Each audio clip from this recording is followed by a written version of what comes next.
My tragedy began when I accidentally looked at my wife's phone. At the time, I was 36 years old and worked as an office worker. My wife, Ivy, was the same age as me and was a housewife. We had 2 daughters, an 11-year-old named Daisy and a 9-year-old named Esther. Ivy and I first met at work. We were assigned to the same project and became interested in each other as we worked together. We dated, got married, had kids, and went through every step of a happy relationship. At the beginning, we were very lovey-dovey, but as our kids got older, we focused more on being parents than on being a couple. So to be honest, we grew a bit distant from each other. My salary was good, but my workload was really intense. Usually by the time I returned home from work, everyone was already asleep. Even if I would happen to get home early, Ivy and I wouldn't really talk much. It felt like we were just pretending to be husband and wife. Ivy began rejecting my approaches in bed more and more often. "I'm an old woman now. I can't do like I used to." I accepted what she said as the truth, so when I found out it was a lie, I was so shocked. I'd felt like I'd collapsed. One day, when I returned home from work, everyone was asleep as usual. I was warming up my dinner as quietly as possible.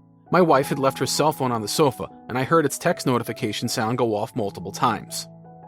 It was late at night, so to be messaging like this, it might be some sort of emergency. I looked at Ivy's phone, thinking that if it was something serious, I would wake her up. Her cell phone wasn't locked.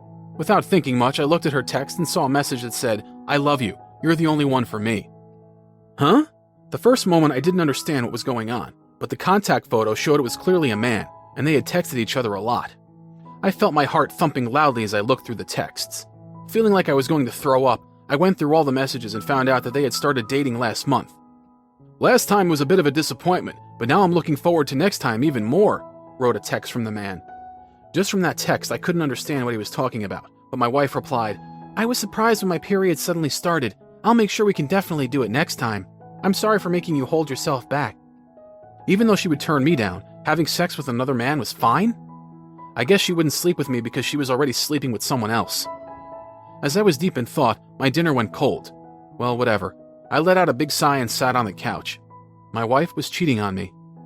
This was a betrayal I had never imagined.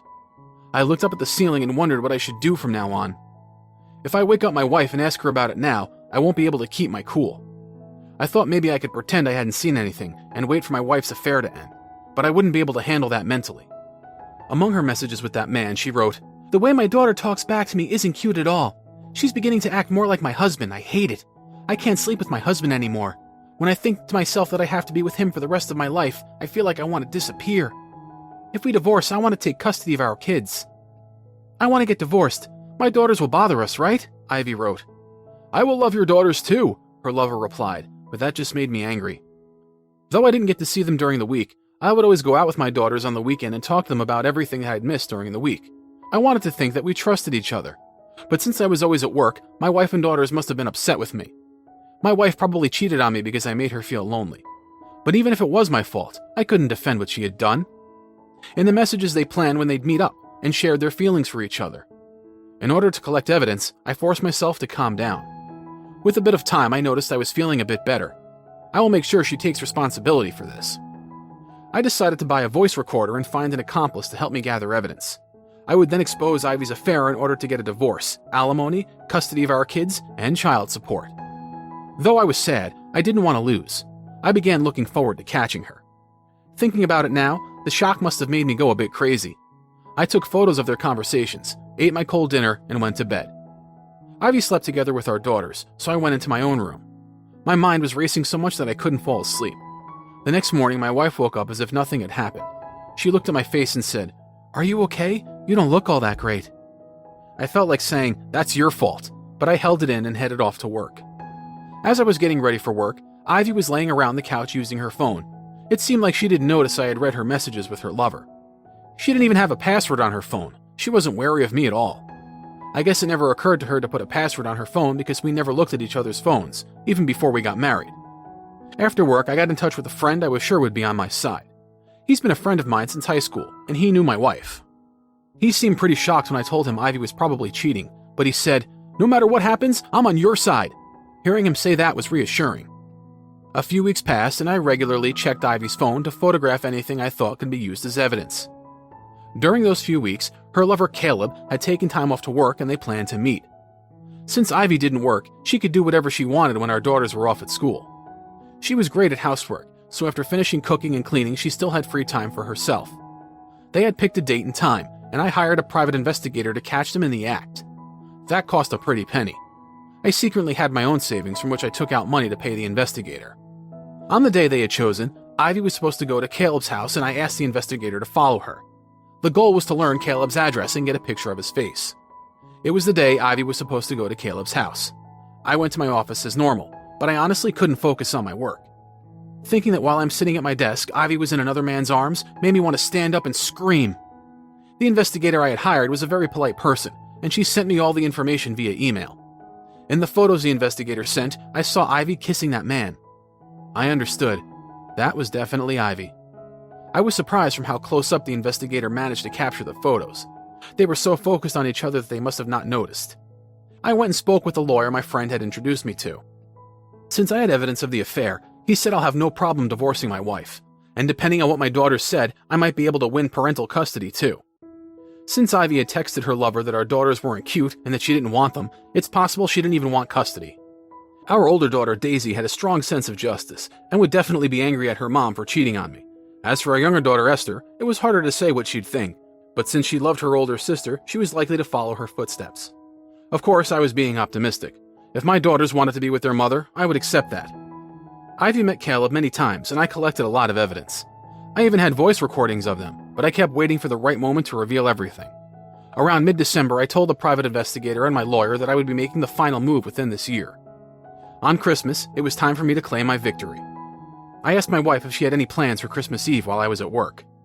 Without changing her expression at all, she said, "There's a Christmas party going on at the kids' school, and both Daisy and Esther were invited by their friends, so I wasn't planning to do anything special at home." According to Ivy's messages with her lover, he was supposed to be coming over today. Because of the Christmas party, Daisy and Esther were going to get home around the time they usually got home from school. While Daisy, Esther, and I were out of the house, Ivy planned to invite her lover over. I had called my parents and in-laws and asked them to come over to our house that day. Even if Ivy's lover didn't come over, I would reveal all the evidence I had gathered. Even though I had taken the day off work, I got dressed and left the house as if I was going to the office as usual. Around noon, the investigator gave us a signal, and the six of us, my parents, in-laws, lawyer, and I, all entered our home. Next to the front door were a man's shoes. There were no signs of anyone in the living room, but we heard voices from the bedroom upstairs. Hearing my wife's voice, I froze. My lawyer encouraged me to step forward. Spurred on by my lawyer, I climbed up the stairs and opened the bedroom door while yelling, "Don't move!" On top of the bed were two naked people. I couldn't process what was going on. I stared at them blankly. The air in the room felt frozen. The person who first broke the silence in the room was my father-in-law. "What are you doing?" He slapped Ivy across the face and raised his hand to do it again. I tried to calm him down, but every time I'd let him go, he'd raise his hand to hit Ivy again. Ivy curled into a ball and cried. Caleb didn't seem to understand what was happening. I was wondering what to say to them, and considering whether I should punch Ivy's lover, but my father-in-law was so overwhelmingly angry I couldn't get a word out. My lawyer entered from the hallway. "We need to talk. Please put on some clothes." Caleb quickly began getting dressed. Ivy also began putting on clothes as she continued to cry. My investigator had already looked into Ivy's lover, so I didn't have much to ask him. Caleb was 31 years old and worked for a very well-known company. He was married but didn't have kids, and had told Ivy that his relationship with his wife was very cold. He and Ivy met through a dating app. "You didn't plan on divorcing me and marrying him?" I asked Ivy. "No, I'm really sorry. I made a mistake. The only person I really love is you," Ivy said softly. "Really? But I won't accept anything other than divorce." My wife seemed deeply surprised by that. Understanding that I meant what I said, she covered her face and cried again. "You did this to yourself. Sebastian is the one who should be crying now." Hearing my father-in-law say that genuinely did make me feel like crying. Caleb seemed to be more worried about his job than his family. "You can tell my wife everything, just please don't bring up my job," he pleaded. "As long as you don't cause any unnecessary trouble, I don't plan to," I said, and Caleb seemed to relax a little. "I'm incredibly sorry. I will do everything I can, so please just don't spread this at my workplace." He apologized countless times. "We will continue this conversation another day. I will contact you with the details, so please come to my office then," said my lawyer. With red eyes, my father-in-law said to me, "I'm so sorry. We will pay you back for this." He then pulled Ivy away. Ivy continued to cry, but said nothing. I decided to go to my parents' house after I picked up my daughters from school and left my in-laws to deal with Ivy. Daisy and Esther seemed confused by the fact we were suddenly going to their grandparents' house, and because their mom wasn't with us. I wondered how much I should tell them. Telling them, "Your mom loves another man," might not go well. I didn't want my daughters to see me worrying, but Daisy noticed. "Dad, did Mom go to be with the man on the telephone?" she asked. I asked Daisy what she meant, and she said that sometimes her mom would have long phone conversations with a man. After each call, Ivy would either become very happy or very angry, so Daisy suspected that the man wasn't just a regular friend. "I worried what would happen if you found out, so I stayed quiet. He was a bad person in the end, huh?" Feeling so sorry to my daughters and angry at Ivy, my words got stuck in my throat. Daisy understood how I felt without me having to speak, and she began patting my shoulder. "Let's do our best together from now on," she said. I looked down at the floor. "I'm sorry for not being good enough. I'll make sure we'll be happy," I said. "You're over-exaggerating," Daisy said with a light laugh. "I'll go pack my stuff," she said and left the room. I was surprised how mature she was, even though she was so young. A few days later, I talked to Esther about how we'll be living from now on. Esther was confused at first, but Daisy told her, "It's the telephone man," and Esther understood and accepted things quickly. I felt as if they were forcing themselves to act cheerful so that I wouldn't feel sad, so I vowed to myself that I would recover from this quickly and make my daughters happy from the bottom of their hearts. At the beginning of the new year, both couples involved in the affair gathered at my lawyer's office. Ivy and Di and Caleb and his wife all divorced. Caleb's wife and I both claimed alimony from our parents, and Ivy agreed to me getting full custody of our daughters. I didn't want Ivy to claim visiting rights for our kids, so I decided not to ask her for child support.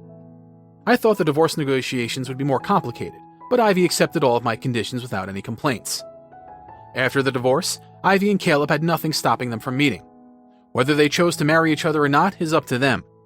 Even after the long divorce negotiations came to an end, Ivy and I didn't really have much to say to each other. We were together for so long, but this is how things end, huh? After the divorce, my daughters and I lived with my parents, but after a while the three of us moved into a new apartment. I got used to Ivy not being around quicker than I expected. Even though she was someone I loved and swore to be with the rest of my life, my feelings had changed so much. It's not that I didn't love her anymore, and sometimes I would even randomly burst into tears when I thought about our divorce. But as I focused on the present, the pain and sadness slowly disappeared. Since their mom was gone, I gave Daisy and Esther as much love as I could. I decided I will make sure that they are as happy as possible from now on. Esther is going on a field trip soon. We decided to prepare her an extra special lunchbox for the trip all together, as a trio. My daughters probably feel sad about all this, but they're doing their best to support me, so I will do the same for them. If the three of us work together, I'm sure we can overcome any hardship. Thank you for watching. Did you enjoy this video? If you did, please tune in for the next one, and subscribe to our channel below.